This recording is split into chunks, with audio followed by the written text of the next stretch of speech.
Hey YouTube, Matches 860.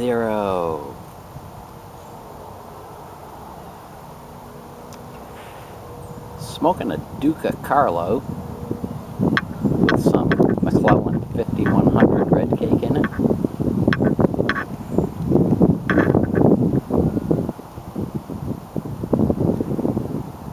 And if you're wondering where my Friday pipe is, it's part of today's show.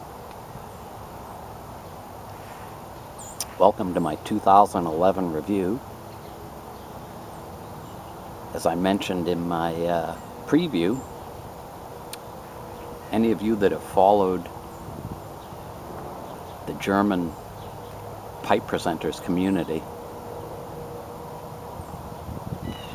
have seen that they do a end of the year review of pipes they've bought, special pipes, tobaccos they've smoked, their experiences during the year that they want to share with others. And I got a real kick out of watching quite a number of those presenters. And in fact, was talking with one of them, and he said, "Oh, you ought to try doing the same thing." My first reaction was I didn't have anything really to share with anybody. But somehow we're always very boring to ourselves. And I figured if I'm getting a bang out of watching these guys do it, maybe somebody will get a bang out of watching me do it. So I'm going to do two parts, pipes and tobaccos today, and YouTube in the next video. Got a lot of things to go over that happened during the year that were kind of highlights, for me anyway. I think you'll find it really interesting. So let's get to my three pipes that I've chosen that kind of stand out for me as being special in 2011. First one, my Friday pipe by Savinelli. This is probably my most videoed pipe because I do use it every Friday, and I typically make my videos Fridays and Saturdays on my days off. And there's a couple of things about this pipe. When I bought it, the tobacconist was selling it on sale for $25 because they decided that during the pipe making there was a problem with it. I don't know if the putty fill will show up there at the top of the bowl. There are some putty fills on the bottom of it. And it's amazing that I bought it, because if you've ever seen virgin briar that hasn't been stained or lacquered, it's not all that appealing. And I picked it up, and it's become my Friday pipe, as you all know. And I guess if there was one pipe that screams Matches 860, it's got to be this one. Got to light my pipe.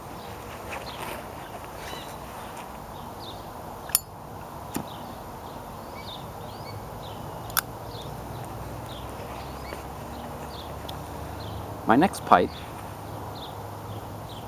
you probably haven't seen before, or maybe you have, but typically you wouldn't. It's a Butz-Choquin, and I'll hack up the name. It's a Daccord, lucite stem. All the BCs are beautiful pipes in my opinion.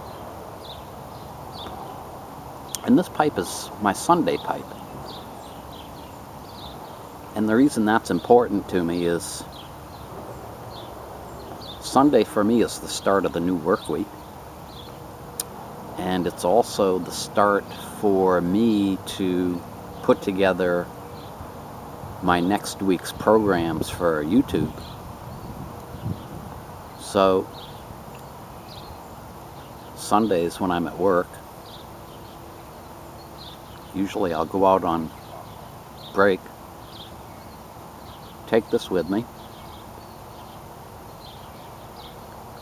and with this pipe I usually come up with my ideas for the next videos. If I don't, I enjoy smoking it.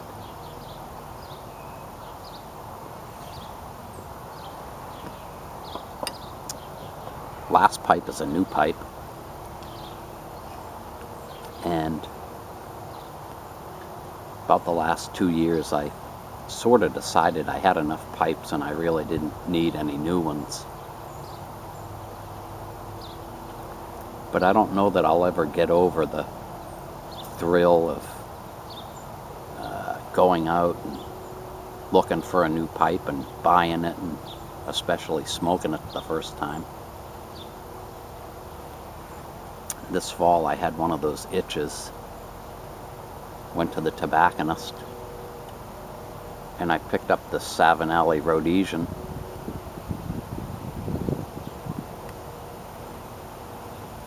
Very quickly became another well-smoked pipe. I don't dedicate this to any day of the week, but I do keep it on my desk. This is sort of my go-to pipe if I'm involved in something and I don't want to be bothered going through my pipe racks to find just the right pipe.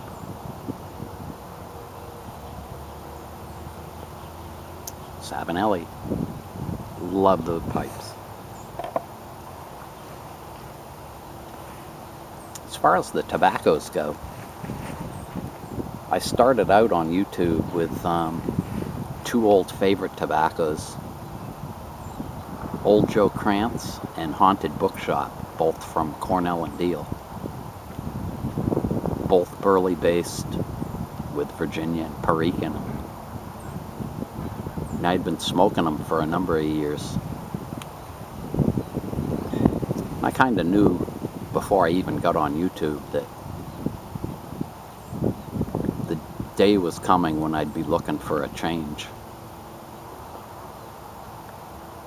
So in the late spring, I guess it was, I gave up Old Joe Krantz and briefly replaced it with Poplar Camp from Cornell and Deal. Great tobacco. I enjoy it very much, but there was something lacking. And I soon found out that Poplar Camp is a Virginia-based blend with no burley in it. And being the type of smoker I am, especially on work days, I'm a quick stuff and puff kind of smoker. And I'm not totally sure if it's the taste of the burley or the fact that I get the nicotine out of it. But I decided after a couple of months that I really needed to replace the Old Joe Krantz with a burley-based blend, which is when I went to Gentleman Collars, which still is an everyday smoke for me.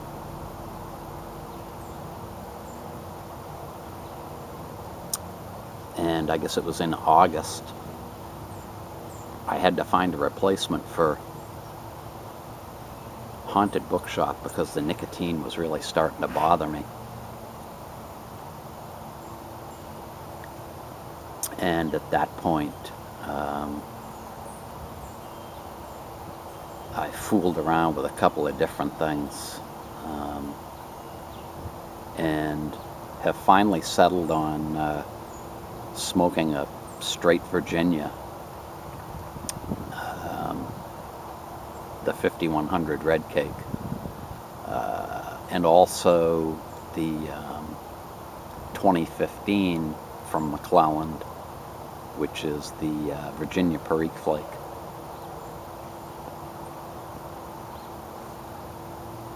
Last spring, I did my first tobacco review, and I didn't really want to do it because I'm not that kind of person, or I don't feel I'm that kind of person that can do a fair review. But I gotta tell you, when I went into my tobacco cellar and took out this tin of plum cake, I really had a ball doing that. For a couple of reasons. One, the video that I did of the review went much better than I anticipated. I went into it pretty much knowing what I was going to say, but a fair amount of it was right off the cuff. And I don't usually do well in videos, making stuff up as I go along. The other thing that was great about it was the fact that over the course of 2 weeks, the flavor changed, getting it out of the tin and into a jar. So that was a memorable tobacco. You may remember the My Mixture 965 from Dunhill. It was fun to revisit that old favorite, although it wasn't exactly as I remembered it.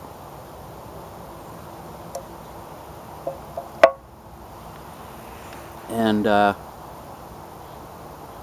another interesting tobacco that was part of my lineup for a couple of months,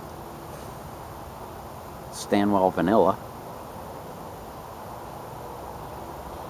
And for anyone who isn't a real aromatic smoker, I'd still recommend this because it's Burley, Virginia, Cavendish, and it's very typical of a Danish flavored mixture. Every so often I go back to the tobacconist that was selling this, and next time I go I'm going to pick up another tin because I like it so much.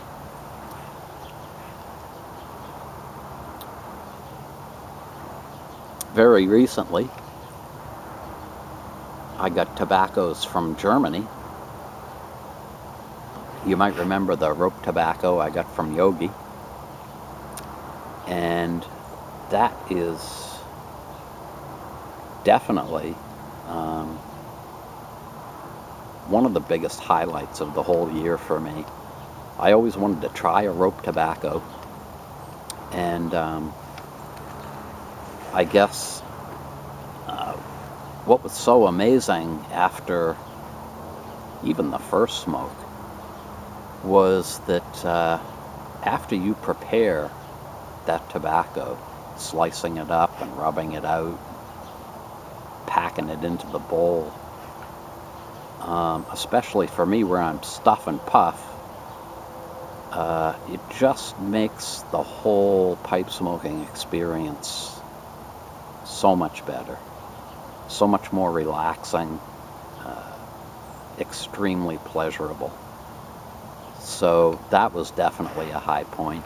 And of course, I received German and Danish tobaccos from Butz-Choquin, Sebastian, which I'm still working on now, although I'm almost out of the Homer Knudsen, which has kind of grown on me.